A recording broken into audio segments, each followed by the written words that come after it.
had a dream. It wasn't last night that I had this dream. It was quite a long time ago, actually. And it was more than just a dream. It was the truth, the whole truth, and nothing but the truth. I know that a lot of people have had dreams before, and there have been a lot of important dreams that people have had. Martin Luther King, for one, he had a dream. I'm sure you remember about that. But I want to tell you the story of my dream. But I want you to know that when I tell you the story of my dream, it's not just a dream. It is the core of all of us. You understand? Can I tell you a story about who we are? I could tell you the story of when I was a child, running around in the streets of France, begging anyone who would listen to borrow a nappy can to wipe my hands, because they were always covered in mustard. I could tell you that story. I could tell you the story of little me, an enfant, because both of my parents were dead. An enfant in the streets of France, playing the saxophone, hoping someone will drop a euro in my lap or a franc in my lap, because I used to play saxophone sitting cross-legged on the floor. But that would be the story of me, and I want to tell you the story of us. So I will tell you the story of us. When, you may ask me, why is that important? Why should I burden you with information that does not affect how you move around on this rock? Why would I give you information that would just slip out of your ear like so much falling sand? When? It was at some point during the timeline of the world.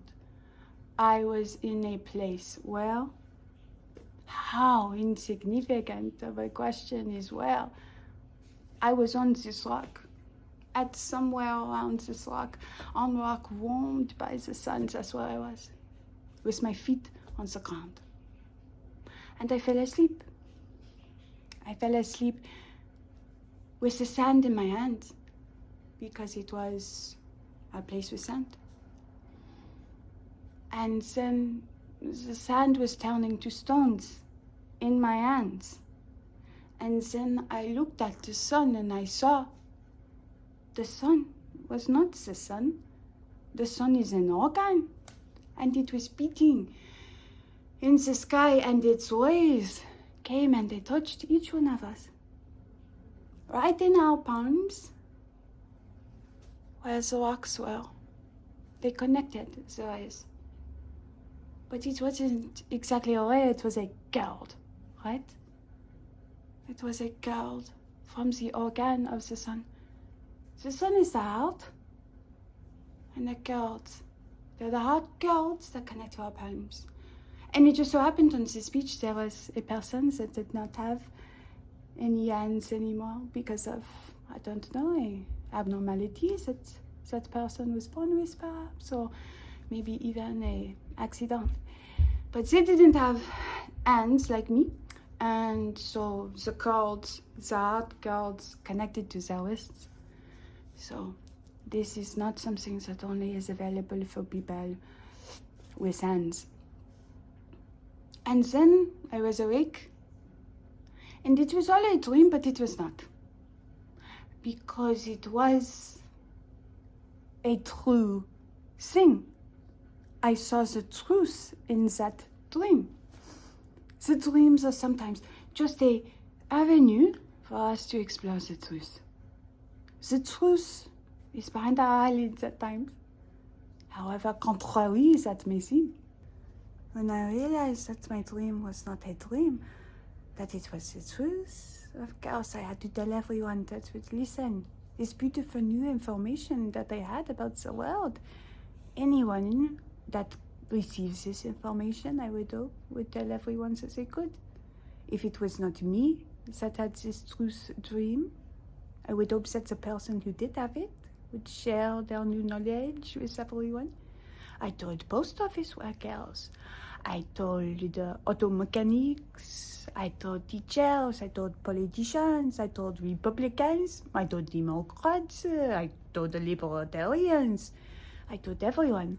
I told moms, and I told dads, and I told grandpapas and aunts and uncles and everyone. I told people who make science. I told people who make history. I told people who make English. I told people who make French, of course. And a lot of people, they were required by the standards of society to ignore me, to call me crazy, to act like I did not know what I was talking about, but I could tell.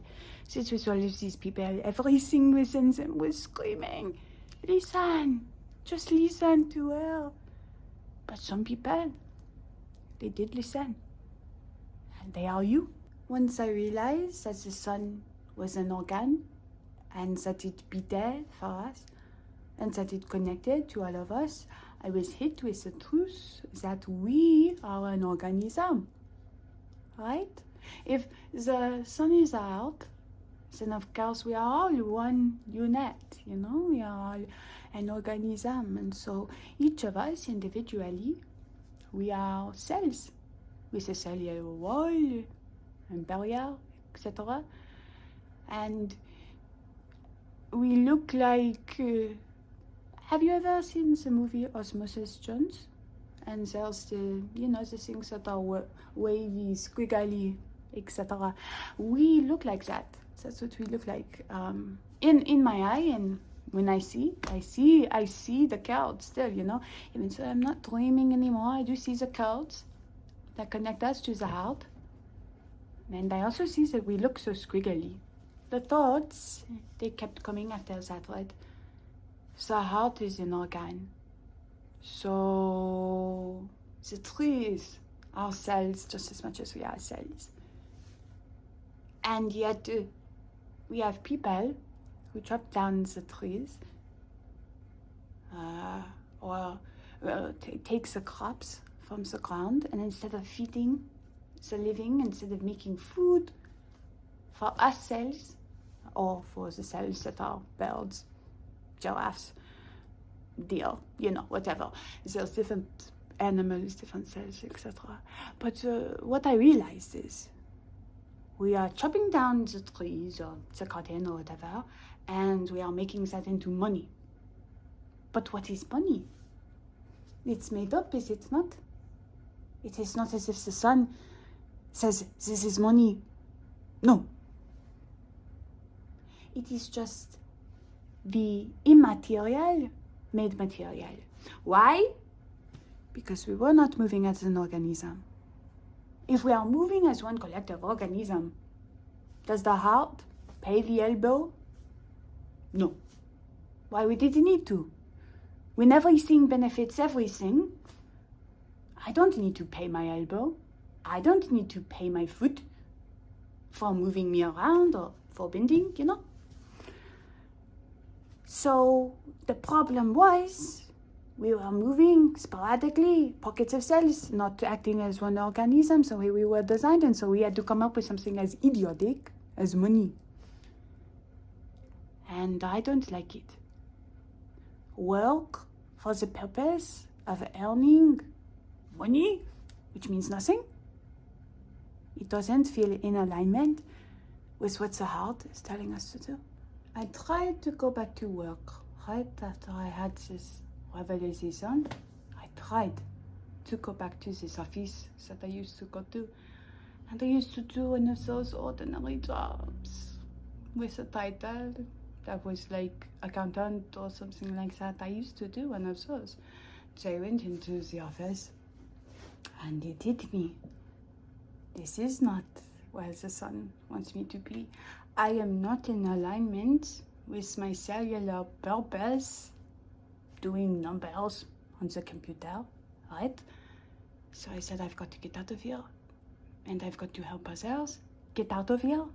We cannot do this. This is not what the organism is asking us to do. So I bought a piece of land. What an oxymoron that is, right? To be able to buy the rocks that we stand on. As if we could make little pieces of money out of the earth, out of the cotton, out of the paper, out of the trees, as if we could make a little piece of color for nothing that has, I don't know, a 10 on it. And then we could say, oh, have this. And then we could say, oh, this is mine now. It's the land that I sit on. So the rock that is warmed by the sun is mine now. How silly. But that's what they did, right? And I signed a piece of paper with my hand that said, this piece of rock is mine. And a lot of people ask, how were you able to do that? Well, a lot like, a lot of characters in fiction. My dead parents left me a huge amount of money, just an enormous amount of this so-called money. Yeah. So I had it. I wasn't going to waste it. I bought a big piece of land and I built a big house. What is a house? Is a house of cards a house? Or is it just a house of cards? Is a string with a fabric over it, is that a house? Or is a house 4 walls? Does it need to have 4 walls to have a house? If it has a 5th wall, is that too many? How much space do I have? That's a question I get asked. How arrogant to think that we can have space. Space is emptiness. Space is nothing. I cannot have space. You cannot have space. How many rooms do I have? How can you have a room? I don't have those things. But you will be comfortable. You will have a place to sleep. Because if you qualify, I invite you to live here with me, to move in unison with the sun, to be the cell you are meant to be, to deny all the things that aren't worth your time, and the people. The people who are so determined to be people that they are more than people, they are people. Because they're determined to be of... They're determined not to be a part of something bigger. They're in denial of their role within the larger system, within the larger organism. They are people, because they are here to be people. But maybe you are different. Maybe you qualify to live here, to move here, to move in unison with the sun. You may be wondering, how do we move in alignment with the sun here at the collective? And of course, you can download our documents and read in detail everything that's been laid out about what the collective thinks and what the collective feels and all of that. But I will give you a few examples of how we choose to live in unison with the sun here at the collective organism. Number 1, we wear colors that align with the sun, that invite warmth. Orange is my favorite color. It doesn't have to be your favorite color. If you prefer red or yellow, you can wear those colors as well. You can wear whatever you want. It's just you should align with the sun and invite the sun. If you're wearing the colors of the sun's enemy, the moon, perhaps, if you're wearing a gray, what do you think that message that you're sending to the sun is? I like your brother better. I like your brother the moon better than you. I don't know. That's not a message I would want to send to the sun. Sometimes people wonder, does being in alignment with the sun means that I have to be in the sun all the time? No, of course not. If the sun burns your skin, that is the sun telling you, hey, your cellular structure does not align with this. You need to do what your cell is designed to do. You need to fit within the organism. You do not need to be the entire organism. There's plenty of cells within this organism that thrive in the sun. That is why we have stones. The stones can transfer the energy of the sun, the power of the sun, to us through our palms. Because as I said, the palms connect us to each other and to the sun. So you put your stones in the sun, and then you put the stones in your palms once they are warm. And if ever you feel anger in your heart, and it makes you think that maybe you will harm someone with your stones, you bury your stones in the ground for 16 days. And then you dig them up. And if when you dig them up, they still feel warm, bury them again another 16 days. Because you have to wait for your stones to cool for you to grab them again and warm them up. Because anger has no place in the organism. We also like to rise when the sun rises and shine when the sun shines, and also set when the sun sets. So that doesn't mean that we're going to bed at 4 p.m. in the winter time. It just means that we are going inside of doors at 4 p.m. during the winter time, and we are not going outside when the sun is away, because what business do we have spending time with the moon when we are not connected with the moon in any type of way? The moon is just a rock, nothing more, not even a rock that is warmed by the sun. So no, I'm not going to seek time with the moon, because I do not see a point in that.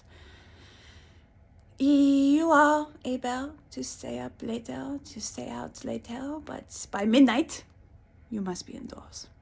Seriously. If you are not inside of doors by midnight, you are disqualified from the collective. You cannot. What else? We must try to eat foods that align with the sun.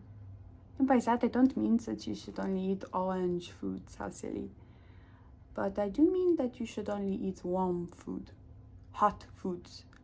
You shouldn't eat foods that are cold on purpose, because those are foods of the moon. For example, ice cream. How would that work with the sun? If the sun melts the food, it is because the sun does not like that food. The sun is telling us, because it is our heart, hey, I am doing all this beating for you. And it's hard to do all this beating when you're making me cold. Don't give me ice cream. Don't give me what is it called? The cold soup. The cold soup. Gazpacho? No, perhaps not. Gelato is like ice cream. There is a cold soup. It's like soup, but it's cold. Gazpacho? I don't know, but you're not allowed to have that. Don't. Just, well, allowed, right? You can do whatever you want as a part of this organism. It's just that, as the sun is our central organ, I would prefer that you don't do stuff that's mean to the sun. There are 3 places that your stone should be. One is in your palms, of course. The other is in the sun, charging, warming. And the last place is in your pockets. But if your pants fall down from the heaviness of the stones in your pockets, that is definitely the sun telling you it is time to rest. Never keep walking after your pants are down.